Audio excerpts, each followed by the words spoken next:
10월 26일 화요일 삶의 기적을 일으키는 30분 예배를 시작하도록 하겠습니다. 하나님께서 오늘 우리에게 주신 말씀은 요한일서 4장 7절에서 11절 말씀입니다. 이 말씀 제가 봉독하도록 하겠습니다. 사랑하는 자들아, 우리가 서로 사랑하자.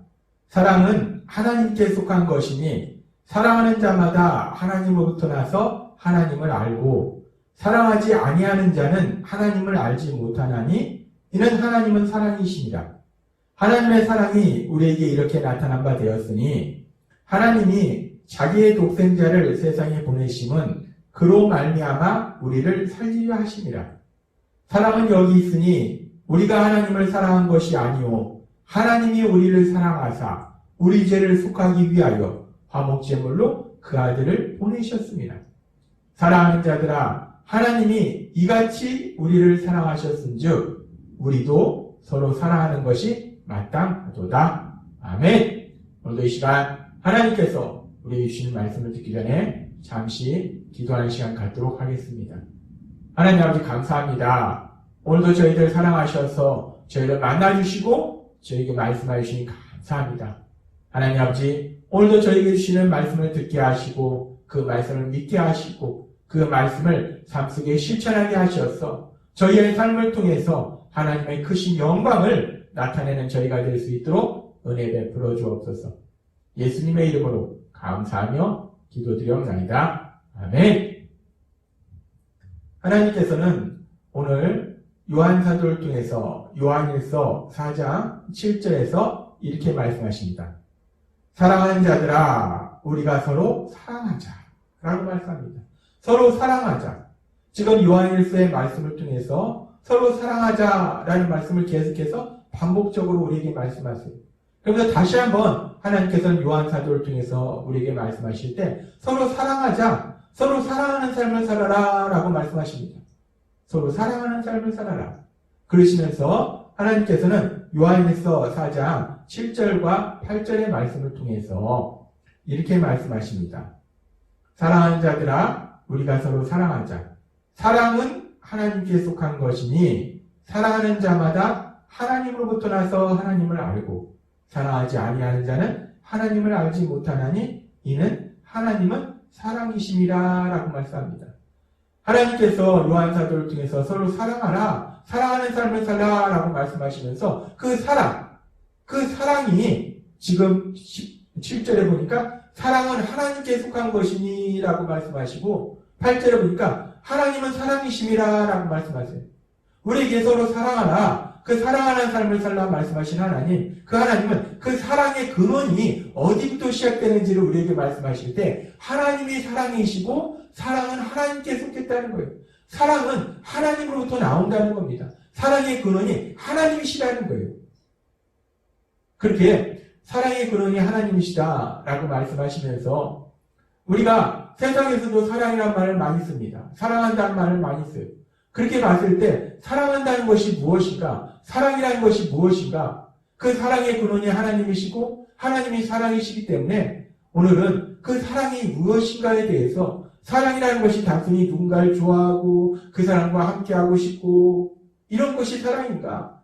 사랑의 본질이 무엇인가에 대해서 하나님께서 오늘 요한일서의 말씀을 통해서 우리에게 분명하게 말씀하십니다. 하나님께서는 계속해서 요한일서 4장 9절과 10절을 통해서 이렇게 말씀하십니다. 하나님의 사랑이 우리에게 이렇게 나타난 바 되었으니 라고 말씀합니다. 하나님이 사랑이시고 사랑은 하나님께 속했다. 사랑의 근원은 하나님이신데 그 하나님의 사랑이 무엇인가? 하나님의 사랑이 구체적으로 우리 삶 속에 어떻게 나타났는가? 하나님은 말씀하실 때 하나님이 자기의 독생자를 세상에 보내심은 이라고 말씀합니다. 그로 말미암아 우리를 살리려 하십니다. 하나님의 사랑이 이렇게 나타났는데 사랑이라는 것이 무엇인가? 하나님이 사랑하신 그 사랑은 무엇인가? 독생자를 세상에 보내셨다는 거예요. 우리를 살리기 위해서 독생자를 보내셨다는 거예요. 하나님이신 예수님, 그 예수님을 이 땅에 보내신 거. 그것이 바로 하나님의 사랑이라는 거예요. 근데 하나님께서 그 예수님을 이 땅에 보내셨을 때, 독생자 예수님을 보내셨을 때, 독생자 예수님을 피조물들이 사는 이 땅에 보내신 것도 하나님의 놀라우신 사랑인데 그 사랑이 거기에서 머무르는 것이 아니라 더 나아가서 하나님 계속해서 말씀하실 때에 요한일서 4장 10절은 이렇게 말씀합니다. 사랑은 여기 있으니 우리가 하나님을 사랑한 것이 아니오 하나님이 우리를 사랑하사 우리 죄를 속하기 위하여 화목제물로 그 아들을 보내셨습니다. 라고 말씀합니다. 사랑이 이렇게 나타났으니 하나님이 독생자 예수를 보내신 게 사랑이라는 거예요. 독생자 예수님, 하나님신 예수님이 인간의 몸으로 이 땅에 오신 것이 바로 하나님의 사랑이라는 겁니다. 그런데 하나님의 그 사랑은 그렇게 하나님신 예수님 이 땅에 우리와 똑같은 인간의 몸으로 오신 것뿐만 아니라 그 예수님을 보내신 목적이 무엇인가? 화목제물로 보내셨다는 거예요. 화목제물. 우리 죄를 속하기 위한 화목제물. 하나님께서 전에 우리에게 말씀하셨다시피 하나님께서는 우리가 죄를 지은 죄인임을 아시고 그 죄로 인해서 고통 속에 살다가 영원한 멸망으로 갈 수밖에 없음을 아시고 우리가 죄사함 받아서 하나님이시는 그 기쁨과 평안을 누리는 복된 삶을 살기를 기뻐하시기 때문에 우리에게 죄사함의 방법을 우리에게 말씀하셨어요. 우리에게 주신 죄사함의 원리는 형벌 대속의 원리예요. 죄를 지은 우리를 대신해서 그 죄를 짊어지고 우리 죄를 대신해서 제물이 죽음을 당함으로 인해서 우리의 죄를 사함받는 형벌 대속의 원리를 우리에게 주셨습니다. 근데 지금 하나님은 우리에게 말씀하실 때 우리의 죄를 영원히 사하시기 위해서 하나님신 예수님, 그 독생자 예수님을 우리 죄를 사하시기 위한 화목제물로 이 땅에 보내셨다는 거예요. 우리 예수님이 화목제물이 되심으로 인해서 형벌 대속의 원리, 우리 예수님께서 우리가 받아야 될 그 죄의 형벌을 대신 받으시는 그 대속의 제물이 되시기 위해서 화목제물이 되시기 위해서 하나님께서 이 땅에 보내셨다라고 말씀한다는 겁니다. 그렇습니다. 하나님의 사랑이 이렇게 나타났으니 독생자 예수님을 보내셨고 그 독생자 예수님을 화목제물로 보내셨다라고 말씀한다는 겁니다. 하나님의 사랑이 구체적으로 어떻게 나타나는가? 사랑이라는 것이 무엇인가? 하나님의 사랑이 무엇인가? 하나님의 사랑은 그렇게 우리 죄를 사하시기 위해서 하나님께 가장 소중한 독생자 예수님을 가장 소중한 독생자 예수님을 우리를 위해서 십자가의 죽음에 내어주실 만큼 그렇게 우리를 사랑하신 것이 하나님의 사랑이라는 거예요. 가장 소중한 독생자 예수님을 우리 위해서 내어주신 것 그것이 바로 하나님의 사랑이라는 겁니다. 근데 그렇게 하나님께서 가장 소중한 독생자 예수님을 우리 위해서 내어주셨는데 그런데 여기서 더욱더 놀라운 것은 더욱더 기가 막힌 것은 그렇게 하나님이 우리 위해서 가장 소중한 독생자 예수님을 십자가 죽으심에 내어주실 때 우리는 어떤 존재였냐는 거예요. 우리가 그렇게 하나님께서 가장 소중한 것을 내어주실 만큼 그렇게 사랑받을 만한 그런 존재였는가? 하나님은 로마서 5장 8절을 통해서 우리에게 이렇게 말씀하십니다.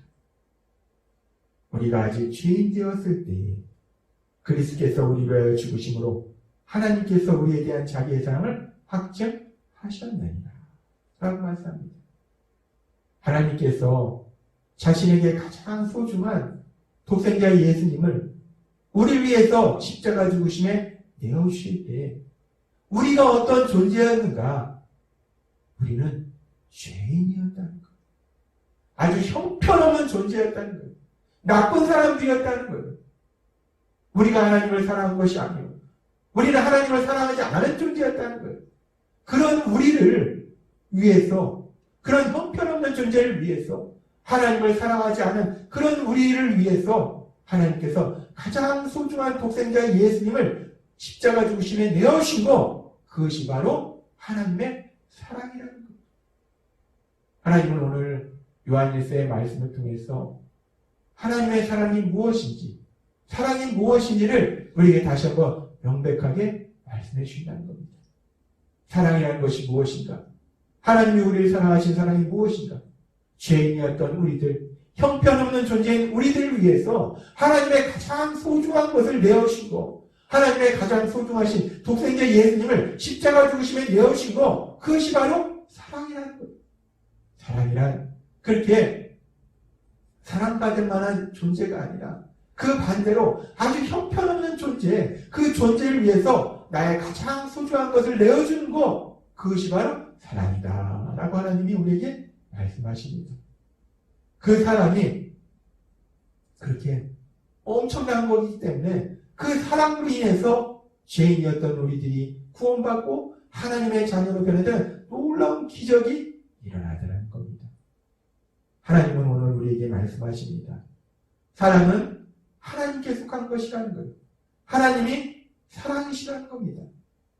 그래서 그 사랑이 무엇인지, 우리가 하나님의 사랑을 통해서 사랑이 무엇인지를 정확하게 알 수 있는데, 오늘 주신 요한일서의 4장의 말씀을 통해서 하나님의 사랑이라는 것은 죄인인 우리를 위해서, 형편없는 존재였던 우리를 위해서 가장 소중한 독생자 예수님을 십자가 죽으심에 내어주신 것, 형편없는 존재를 위해서, 형편없는 그 사람을 위해서 가장 소중한 걸 내어주신 것이 하나님의 사랑이다 라고 말씀한다는 거예요.